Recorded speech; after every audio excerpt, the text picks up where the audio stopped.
स्वागत है दोस्तों। जब भी ओशो का नाम लिया जाता है, लोगों के दिमाग में सिर्फ एक विवादित छवि ही उभरती है। लोग उन्हें सिर्फ सेक्स और अमीरों का गुरु मानते हैं। लेकिन क्या ओशो वाकई ऐसे ही है, या फिर उनके विचारों की गहराई और उनकी मजाकिया शैली में छिपा है जीवन का एक अद्भुत दृष्टिकोण? आज हम जानेंगे ओशो का खुद को आध्यात्मिक प्लेबॉय कहने के पीछे का असली मतलब। तो तैयार हो जाइए, क्योंकि यह सिर्फ एक इंटरव्यू नहीं, एक अद्भुत यात्रा है।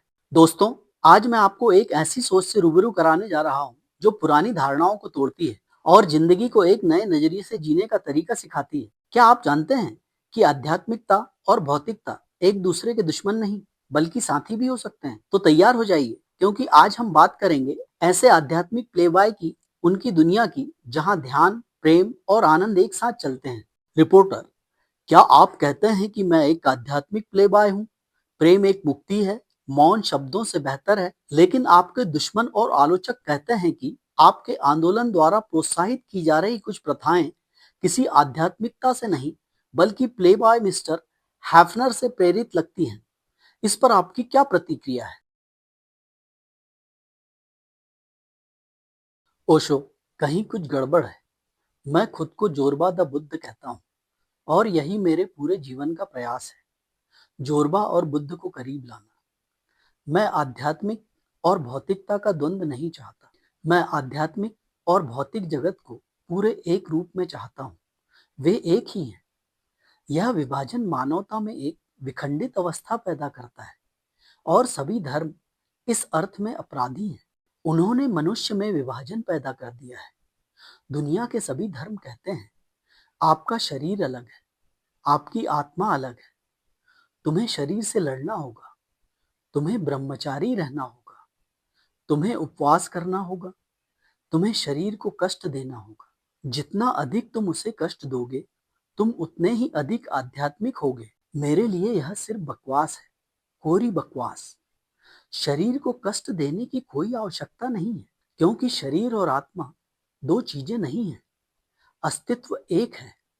शरीर दृश्यमान आत्मा है, और आत्मा अदृश्य शरीर है। यह एक रहस्य है। इसे विभाजित न करें और उनके बीच संघर्ष न करें। इसलिए जब मैं आध्यात्मिक प्लेबॉय कहता हूँ, तो मैं केवल मजाक नहीं कर रहा हूँ। यह जीवन के प्रति मेरा मूल दृष्टिकोण है। अगर बुद्ध डिस्को में नाच रहे हैं, तो इसमें गलत क्या है? यह बहुत सुंदर एहसास है। और बुद्ध को क्यों डरना चाहिए? क्या उनका ध्यान इतना कमजोर है कि वे कामुक वासना की ओर खींचे चले जाएंगे? क्या वे अपने ज्ञानोदय से पीछे हटने से डरते हैं? ऐसा है, तब तो वे बिल्कुल भी ज्ञानोदय को उपलब्ध नहीं है, क्योंकि यहाँ पीछे हटने का कोई रास्ता नहीं। एक बार जब आप बुद्धत्व को प्राप्त कर लेते हैं, तो आप पीछे नहीं हट सकते। यह आपका अपना आंतरिक अस्तित्व है। तुम वापस कहाँ जाओगे? एक बार तुम जान गए, तो तुम जान गए। फिर तुम जो भी करो, वह ज्ञान हमेशा तुम्हारे साथ रहेगा। तुम जो भी करो, वह सुगंध तुम्हारे साथ रहेगी। और ऐसा कोई कार्य नहीं है जो आध्यात्मिक ना हो, और ऐसा कोई कार्य नहीं है जो आध्यात्महीन हो। यहाँ तक कि प्रेम क्रीड़ा भी आध्यात्महीन नहीं है। वास्तव में यदि प्रेम क्रीड़ा आध्यात्महीन है, तो हर दूसरा कार्य आध्यात्महीन होगा। प्रेम क्रीड़ा सबसे आध्यात्मिक कार्य होना चाहिए।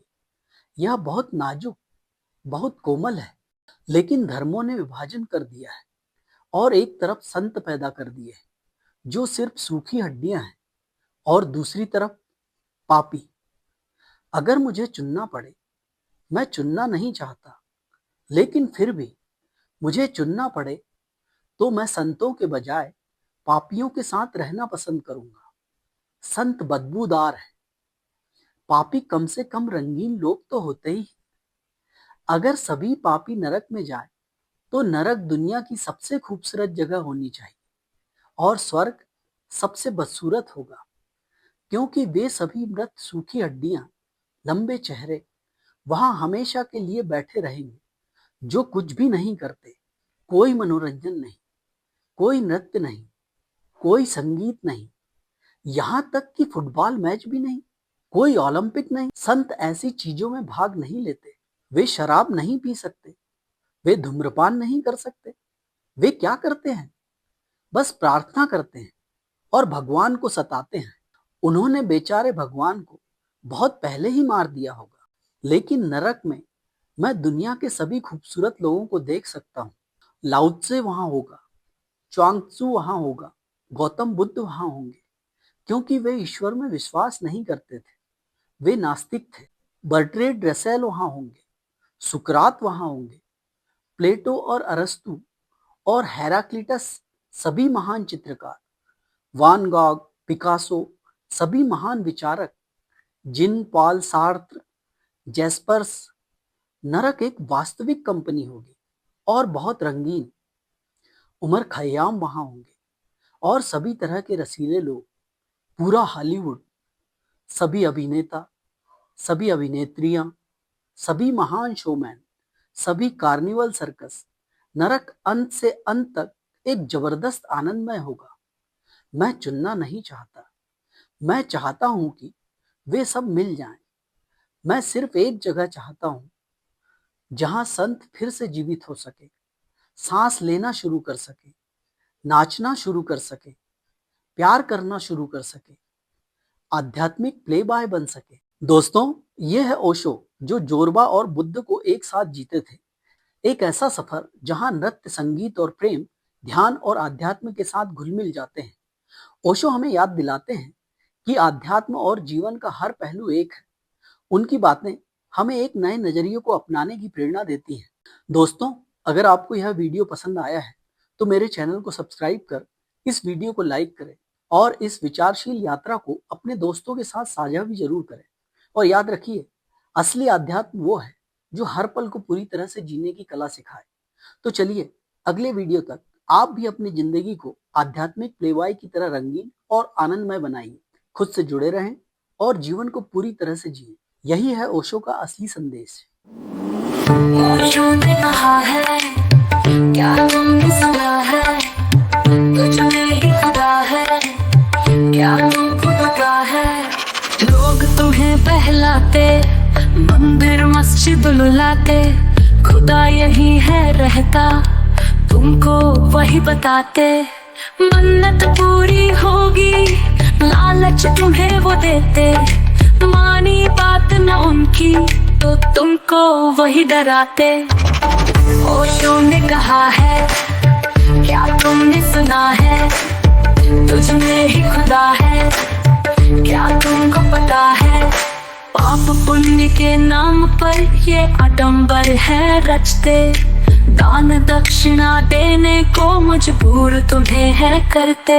जज्बातों से खेल कर शोषण तुम्हारा करते, धन दौलत सुख चैन सब कुछ तुम्हारा हरते।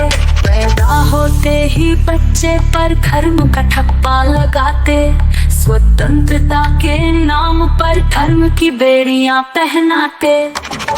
ओशो ने कहा है, क्या तुमने सुना है, तुझ में ही खुदा है, क्या तुमको पता है। ओशो का है कहना, धर्म बड़ा है कहना, मर्जी से हम पहने, जोर किसी का होना। जात पात के झगड़े, धर्म के नाम पे दंगे, हंसता खेलता धर्म हो तो कोई फिर करे ना। ओशो ने कहा है, क्या तुमने सुना है, तुझ में ही खुदा है, क्या तुमको पता है। ओशो ने समझाया, एक ऐसा धर्म बनाया, नाचते गाते इंसान ने खुद में खुदा को पाया। तोड़ के सारे बंधन, भूल के अपना तन मन, खो गया वो खुद में, फिर कभी नहीं भरमाया। सारी चाह मिटा दी उसने, खुद को नई दिशा दी, अब मस्त मगन वो रहता, सबसे यही है कहता। हसीबा खेलबा करीबा धाम, हसीबा खेलबा करीबा धाम। ओशो का तू कहना मान, छोड़ के सब खुद को पहचान, धर्म बड़ा है ना है ज्ञान सबसे पहले है इंसान। इंसानियत का धर्म अपना ले, जीवन को एक खेल बना ले। हर पल हंसता गाता जा, जीवन जश्न मनाता जा।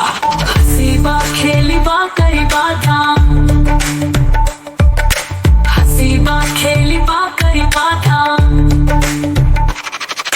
हंसी बा खेली बा करी बाधा,